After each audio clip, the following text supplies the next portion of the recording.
అడవుల గుండెలో మంటల్లా పుట్టిన ఉద్యమం మావోయిజం. రక్తం, బుల్లెట్లు, ఆత్మవిశ్వాసంతో నిండిన దశాబ్దాల పోరాటం వారిది. బస్తర్ గిరిజనుల చెమటతో తడిసిన నేల అబూజ్మాడ్. ఒకప్పుడు పోలీసుల అడుగు కూడా చేరని మావోయిస్టుల చివరి కోటగా పేరు తెచ్చుకుంది. అక్కడి చెట్ల నీడలో సిద్ధాంతాలు పుట్టాయి. అయితే బుల్లెట్ల చప్పుళ్లలో స్వప్నాలు చివరికి ఛిద్రమయ్యాయి. ఇంతకీ ఎందుకిలా జరిగింది? ఓవైపు ప్రభుత్వం ఈ ప్రాంతాన్ని నక్సల్స్ రహితంగా ప్రకటిస్తోంది. ఇకపై ఆ ప్రాంతంలో మావోయిస్టుల జాడ కనిపించదని చెబుతోంది. కానీ ఓ ప్రశ్న మాత్రం ఇంకా మిగిలే ఉంది. అబూజ్మాడ్ నిజంగా స్వేచ్ఛను పొందిందా, లేదా కొత్త నియంత్రణల గోడల్లో చిక్కుకుపోయిందా? మావోయిస్టుల వైఫల్యం వారి సిద్ధాంతాల్లోనే ఉందా, లేదా సమాజం మారిందా? అబూజ్మాడ్ అనే పేరు వినగానే ఒక కాలంలో భయానికి ప్రతీకగా నిలిచింది.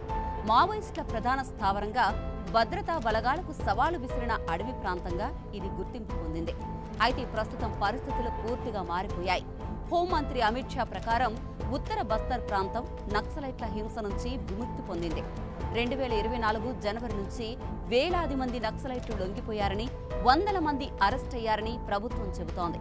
ఇక 2026 మార్చి నాటికి ఇండియా నుంచి నక్సలిజాన్ని పూర్తిగా నిర్మూలించాలని లక్ష్యంగా పెట్టుకున్న ప్రభుత్వం ఆ దిశగా వేగంగా అడుగులు వేస్తోంది.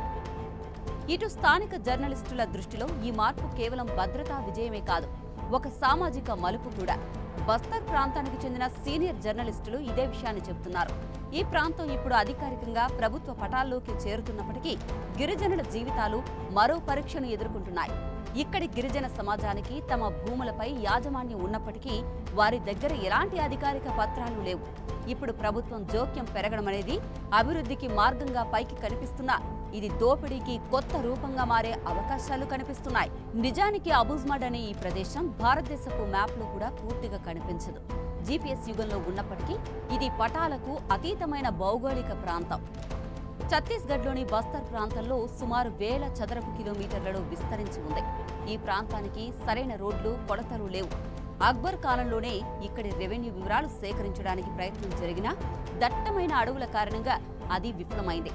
బ్రిటిష్ వారు కూడా 1909లో భూ ఆదాయ లెక్కలు వేసేందుకు విఫలమయ్యారు. స్వాతంత్ర్యం తర్వాత కూడా ఈ ప్రాంతంలోని వందల గ్రామాలు ప్రభుత్వ పథకాల దృష్టికి రాలేదు. ఇక్కడి గిరిజనులు తమ భూమిని తాము సాగు చేసుకుంటూ తరతరాలుగా జీవిస్తున్నారు. ఇక నక్సలిజం ఈ ప్రాంతంలో 1970వ దశకంలోకి ప్రవేశించింది. మొదట ఆంధ్రప్రదేశ్ నుంచి వచ్చిన నక్సలైట్లు బీడీ కార్మికుల సమస్యలను ఆధారంగా తీసుకుని ప్రజలను ఒక వేదికపైకి తీసుకొచ్చారు. గిరిజనుల కష్టాలు, దోపిడీ, అవగాహనల లోటు ఈ ఉద్యమానికి బలమయ్యాయి. 1980లలో పీపుల్స్ వార్ గ్రూప్ తిరిగి ఈ ప్రాంతంలో చొరబడింది. అబూజ్మాడ్ అడవులు మావోయిస్టుల శిబిరాలకు సురక్షిత స్థలమయ్యాయి. 2000 దశకానికి రాగానే నక్సలిజం ఈ ప్రాంతంలో గాఢంగా తిష్ట వేసుకుంది. ప్రభుత్వం చాలా కాలం పాటు ఇక్కడ ప్రవేశించలేకపోయింది. కాలక్రమేణా ప్రభుత్వ వ్యూహాలు మారాయి. భద్రతా బలగాల శిబిరాలు బస్తర్ అంతటా ఏర్పాటు చేయడం మొదలైంది. ఒకవైపు మైనింగ్ కంపెనీలు ఈ ప్రాంతంలో రసాయనాలు, ఖనిజాలు తవ్వడానికి ప్రయత్నించాయి.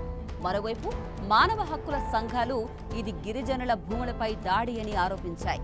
కానీ ప్రభుత్వం భద్రతా చర్యలను వేగవంతం చేస్తూ అబూజ్మాడ్లోకి ప్రవేశించింది. 2023లో కొత్త ప్రభుత్వం వచ్చిన తర్వాత భద్రతా దళాల చర్యలు మరింత తీవ్రమయ్యాయి. లొంగిపోయిన నక్సలైట్లను స్థానిక యువకులను జిల్లా రిజర్వ్ గార్డుల్లో నియమించి ఆపరేషన్లలో భాగం చేశారు. ఈ మార్పు వల్ల అడవుల భౌగోళిక అవగాహన భద్రతా దళాలకు లభించింది. అటు అభివృద్ధి పనులు కూడా వేగవంతమయ్యాయి. రోడ్లు, కమ్యూనికేషన్ నెట్వర్క్లు, విద్యుత్ కనెక్షన్లు, ఆరోగ్య సదుపాయాలు ఈ ప్రాంతంలో తొలిసారిగా చేరుతున్నాయి. రెవెన్యూ సర్వేలు జరుగుతున్నాయి. ప్రభుత్వం కొత్తగా 64 శిబిరాలను నిర్మించింది. ప్రతిరోజు నక్సలైట్లపై ఆపరేషన్లు జరుగుతున్నాయి. గత 25 సంవత్సరాల రికార్డులను మించిన స్థాయిలో ఆపరేషన్లు జరిగాయి. మావోయిస్టు నాయకుల మరణాలు పెద్ద ఎత్తున నమోదయ్యాయి. నారాయణపూర్ జిల్లాలోని కొన్ని పంచాయతీలను నక్సల్ రహితంగా ప్రకటించడం ఈ మార్పుకు సూచికగా నిలిచింది. అయితే ఇప్పటికీ అబూజ్మాడ్ నిశ్శబ్దంగా ఉంది. రోడ్లు కొత్తవిగా మెరుస్తున్నాయి, కానీ గిరిజనుల మనస్సులో ఇంకా అనేక ప్రశ్నలు మిగిలే ఉన్నాయి. నక్సలిజం తుది దశకు చేరిందా, లేక రూపం మార్చుకుంటుందా అన్నది ఇప్పటికైతే చెప్పలేని పరిస్థితి. మొత్తంగా చూస్తే అబూజ్మాడ్ కథ ఒక యుద్ధం ముగిసిన తర్వాతి నిశ్శబ్దం లాంటిదనే చెప్పొచ్చు. ఎందుకంటే తుపాకీ మోతలు ఆగినా ఆ అడవి ఇంకా ఏదో చెప్పాలి అనుకుంటోంది. స్వాతంత్రం అంటే ఏంటి, అభివృద్ధి అంటే ఎవరి కోసం అన్న ప్రశ్నలతో ఆ నేల ఇప్పటికీ జీవిస్తోంది. మరి ఈ ఎపిసోడ్ పై మీరేమంటారు? మీ అభిప్రాయాన్ని కామెంట్ సెక్షన్లో కామెంట్ చేయండి.